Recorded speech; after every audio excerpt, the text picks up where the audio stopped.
G'day guys, Marcus here from Get Car Tech. Today in the workshop we have a 2015 Hyundai i30. We love the i30s here at Get Car Tech because they're a really simple installation job. This is only going to take us about 20 minutes today, and we truly believe that anyone can replace their factory radio in their Hyundai i30. We're going to be installing our flagship wireless CarPlay and Android Auto touchscreen. It's going to retain the factory steering wheel buttons as well as the factory reverse camera if your i30 has one. Our wireless CarPlay and wireless Android Auto head units are the fastest on the market. You'll see that towards the end of the video when we test this thing out, but these run wireless CarPlay absolutely flawlessly. And we really like the end fitment result in the i30s. The screen sort of juts out just slightly for a floating screen effect, and it makes the interior of the car look really nice and modern. The i30s have got to be one of the easiest cars to replace the radio in. The only tools we're going to need today are our trim tool, which we include in our DIY kit, and a Phillips head screwdriver. That's all. We'll head on over to our workbench, show you what's included in our DIY kit, and talk a little bit more about the tools you'll need. You can pick yourself up these exact DIY kits on our website, getcartech.com. Okay, so inside of your DIY kit, you would have received a few things. First of which is a little information slip with a link to our tutorials and some other information about the product that you've bought. You would have received your trim tool, which we'll be using very shortly, a little GCT sticker. You would have received your fully assembled unit. We pre-attach all of the required cables so the system is ready to plug and play. No complicated configuration required, so we really make DIY installation as easy as possible. But because of the shape of this frame, the one thing we can't do is attach the required fins to make the radio fit. So we'll go over shortly the process for this, but it's super easy. And also in your kit, you would have received your accessory pack. We'll talk a little bit more about what's in here, but for most users, everything in here is really not required. We just include this for good measure. Okay, so here's our system. Like we said, because of the shape of our box, we can't fit these fins, or we can't pre-attach these fins before sending them from our workshop, but we include the 4 required screws to attach these fins. So all you'll need is a medium-sized Phillips head screwdriver. So these fins fit in this orientation. You can see one here is marked left, one here is marked right. That's in reference to the perspective of front on. So the one marked L is going to go on the right side when we have the unit facing down. And we just line up the guide pins that are on the fins, and then you use the included screws to secure these extra bracket pieces. And we'll do the same on our left-hand side here. All right, so that's our left side bracket in. Again, you know it's connected correctly if these 2 little guide holes line up, and that's nice and secure now. So our unit's fully built and ready to install. Now, we will take a large Phillips head screwdriver and our trim tool into the car, and we'll get the factory radio out. We're also going to be using a magnet tool just to catch some of the bolts and screws that we're going to be removing, but this is totally optional. We'll talk quickly about what's in our accessory pack, but again, you most likely won't need to use anything in here.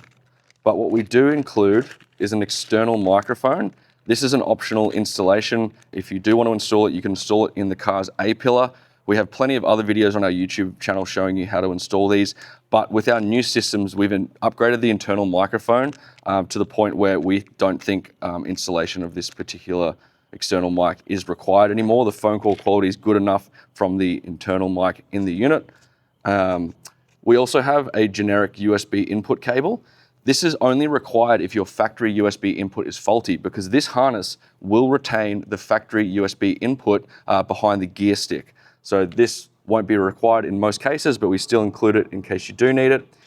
And then we have our 20-pin accessory harness.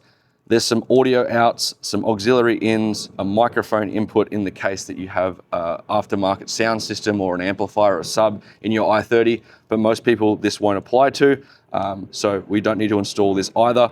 But if you do install the external microphone, this is where that will plug into this microphone input here. All right, let's remove the factory radio. All right, so we're here in our i30. This is the factory radio here. This one does have a factory reverse camera, which we'll be retaining. But if you do have a factory reverse camera, or if you don't, the process is exactly the same. So to get this radio out, we first have to remove these two silver trim pieces. This is all one piece that runs up to the air vent. And there's a trick to getting these out.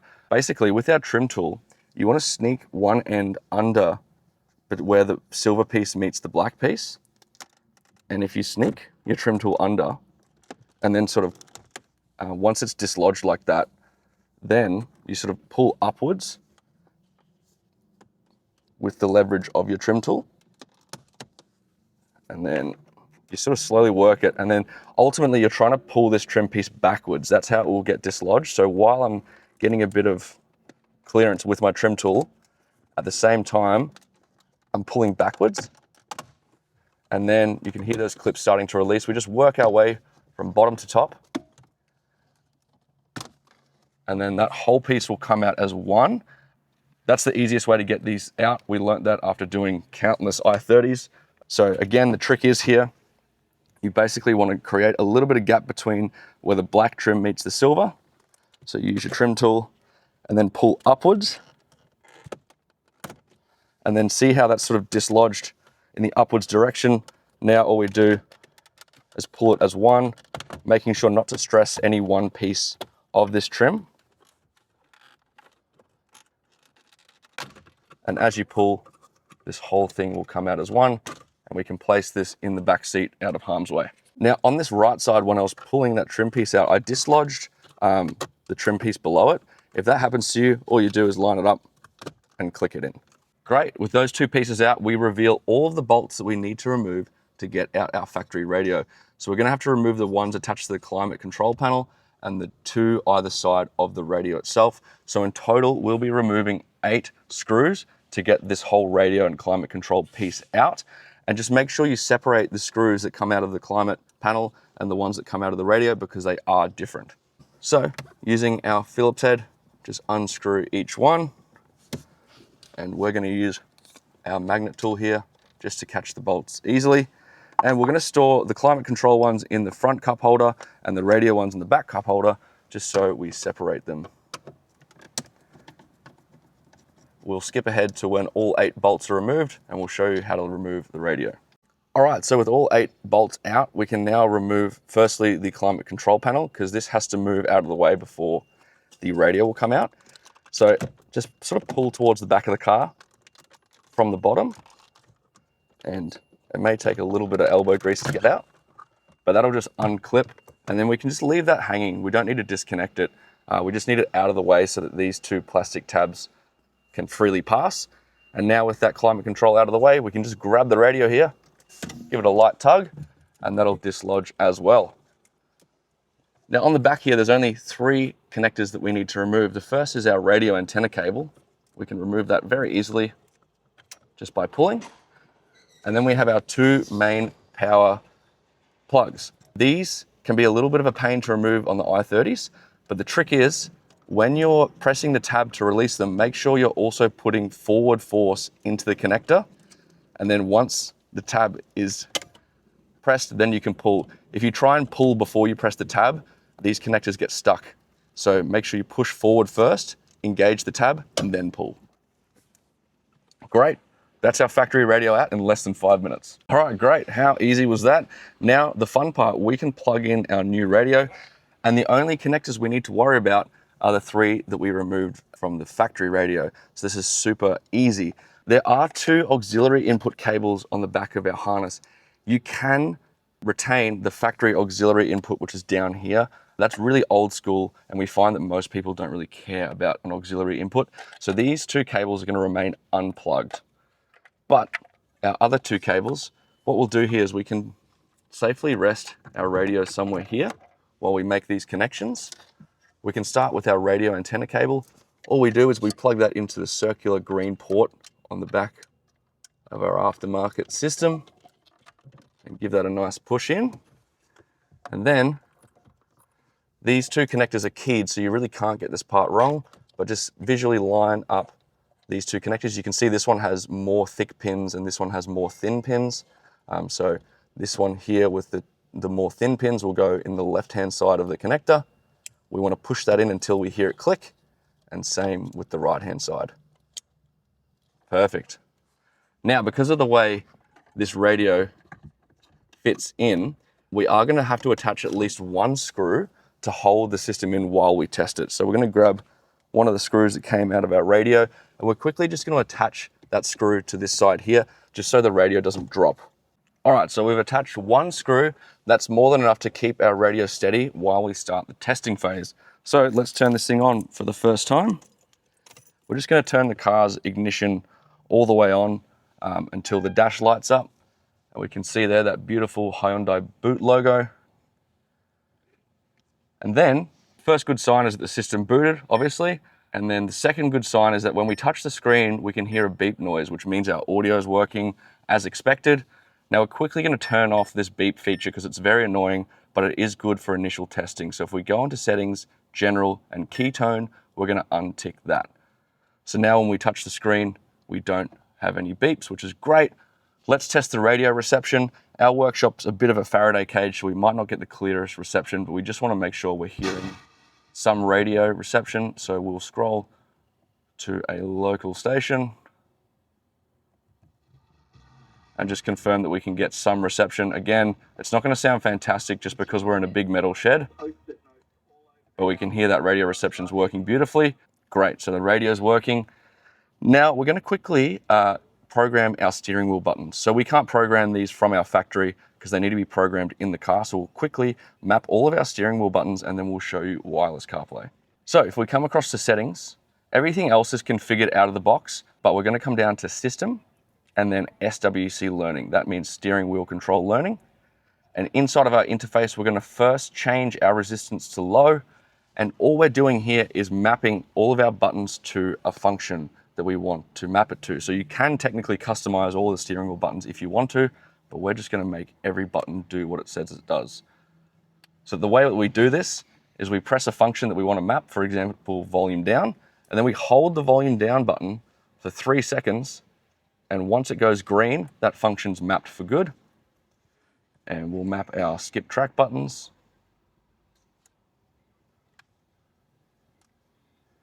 And we've got our mute button here on the steering wheel that we can map. And the last one to map is this mode button.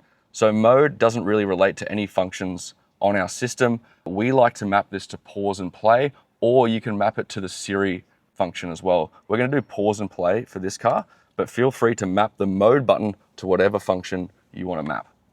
Then we're going to hit apply. And then if we back out, we can see that our steering wheel buttons are now working. So that's great. Now we can test out CarPlay. All right, our systems are really simple to connect to Wireless Apple CarPlay. And once you're connected for good. So this is a one-time pairing process. We're in our phone's Bluetooth settings. We're going to scroll all the way down to the very bottom and we're going to see some available devices. We want to click this Hyundai _ device, and then we're going to hit pair, allow, and there'll most likely be a third prompt that you have to click agree to activate CarPlay for the first time. But because this workshop phone connects to CarPlay all the time, that prompt usually doesn't come up. And we know it's not going to come up because we can see that CarPlay is already connected here. And we're straight into wireless CarPlay, and you can see just how smooth wireless CarPlay is. We've got Waze, we've got Spotify, we've got Google Maps. So we can test out Spotify quickly. Our steering wheel buttons are working, the audio is coming through crystal clear, and our skip track buttons are working as well. So that's really nice. Now this is iOS 27. It's the latest version of iOS. It's not even publicly released yet, but you can see Apple CarPlay is constantly being updated, which is nice here. We've got a new Siri app down the bottom. This is a new dedicated Siri app. CarPlay is very familiar. If you are watching this video, you probably already know what Apple CarPlay is all about, but I just want to show you just how quickly our systems run CarPlay. There's absolutely no lag, and you've got beautiful, bright screen. And our systems have a built-in amplifier and DSP chip that get a lot of extra life out of the factory speakers. So you'll notice when you really crank the music, the factory system sounds a lot better. All right, everything's working beautifully. We've tested all the functions that we want to test. So before we talk a little bit more about the features of this unit, we're going to put everything back together so it looks nice for our outro. But the reassembly process of this car is extremely simple. Now that our screen's fitted here, we're just going to attach the 3 remaining bolts here, and then we'll click in this climate control panel and attach those 4 bolts. We'll skip ahead to when we're ready to click this back in. Okay, all 4 of those bolts are back in. The system is rock solid, We're a big fan of the frame and the way this system fits. Now, with the screen in place, we can then click our climate control panel back in. You'll see that these two tabs line up with these two holes on our new frame. So we'll just carefully sneak our climate control panel under. You want to sort of line it up nice and straight. And then once you've got it past any boundaries, you can just click it into place and you can see that beautiful finish there. We'll put the 4 climate control bolts in and then we'll show you how to reattach the air vents. All right, all the bolts are in.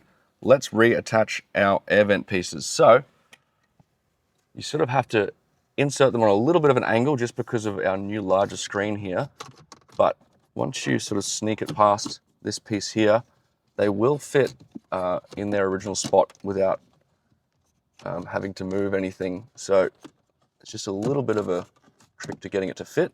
But once you get it past, all you want to do here is just basically align all of the clips up this piece. We can start at the top and we're going to click our air vent piece in.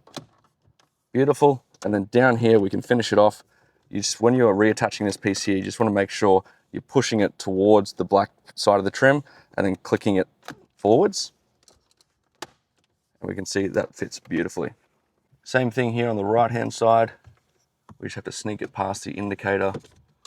And again, you just have to sort of wriggle it a bit until it gets past our bigger screen, but this will fit. And now, again, we're just sort of pushing this whole piece to the left-hand side so it hugs this piece of trim. We can start with the top piece, clicking that in.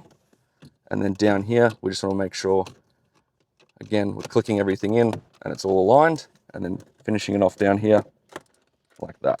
All right, that's the installation fully complete. We got that done in less than 20 minutes and it was super easy. Now I just want to show you, without touching our phone here, we'll turn the unit on from scratch and we'll show you that that wireless CarPlay connection happens automatically. And we'll also show you our factory reverse camera working because we forgot to show you that before. So you'll see the unit boots up and we get to our home screen, and very shortly that CarPlay connection will happen automatically without us having to touch the phone. And there we have it, wireless CarPlay running flawlessly as soon as it's ready. There's no lag whatsoever. As soon as we're in, it's ready to use at 60 frames per second. Now, if we put the car in reverse, we will see that that factory camera looks beautiful on this new screen. The factory camera looked really average on the old small screen. Now with this big bright screen, that factory camera signal looks amazing. Now you'll notice there's no guidelines here. If we touch the screen while we're in reverse, we can turn on some guidelines if we want them. That's totally optional. And there's also some picture settings in here in relation to the reverse camera image, but usually the default is fine. So we'll close that. So that reverse camera is working beautifully. Again, our steering wheel buttons are working beautifully. The whole thing is functioning like factory.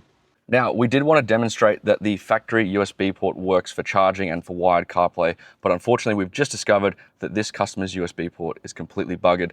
So we're going to run the generic USB cable into the glove box, but we won't show that today. But take our word for it, if your USB port is currently functioning, once you install the new unit, that will work for wired CarPlay and it will also still work for charging. All right, before we finish this video, we'll quickly talk about some other features of our unit. First of which is a music app. You can play back music from a USB drive. Very old school, but if you do want to play back songs on local media, you can do that with the music app. Radio, self-explanatory. It's just access to your analog radio. And you can use your steering wheel buttons to cycle through those stations. CarPlay, self-explanatory. Wireless Apple CarPlay, it works brilliantly on our units, and the same thing is true with Android Auto. The pairing process is identical. Screen mirroring, we're not going to show you how to use that today because there's plenty of other videos on our YouTube channel showing you this feature. Our units can screen mirror your phone. They basically act like an Apple TV, and you can stream whatever's on your phone screen to the unit.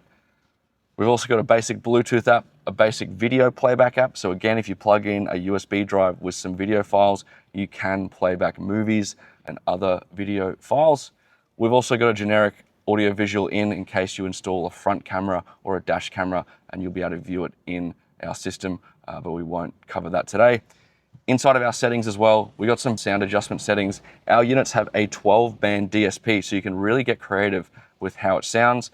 Out of the box, we pre-configure these how we prefer, but if you want to play around with your audio settings, this is the interface to do it in. But that's pretty much the entire system overview. We specifically designed these systems to be simple, to be efficient. We know that 99% of customers just want reliable wireless CarPlay and Android Auto, and that's what our systems do best without losing any factory features. All right, we'll also quickly show you how Siri works on our systems. They respond to, "Hey Siri, navigate to Brisbane Airport using Google Maps."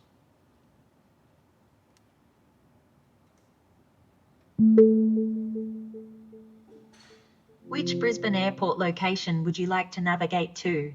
Now this is the new version of Siri, so it's still in beta, so it's a little slower than what you're probably used to. Terminal.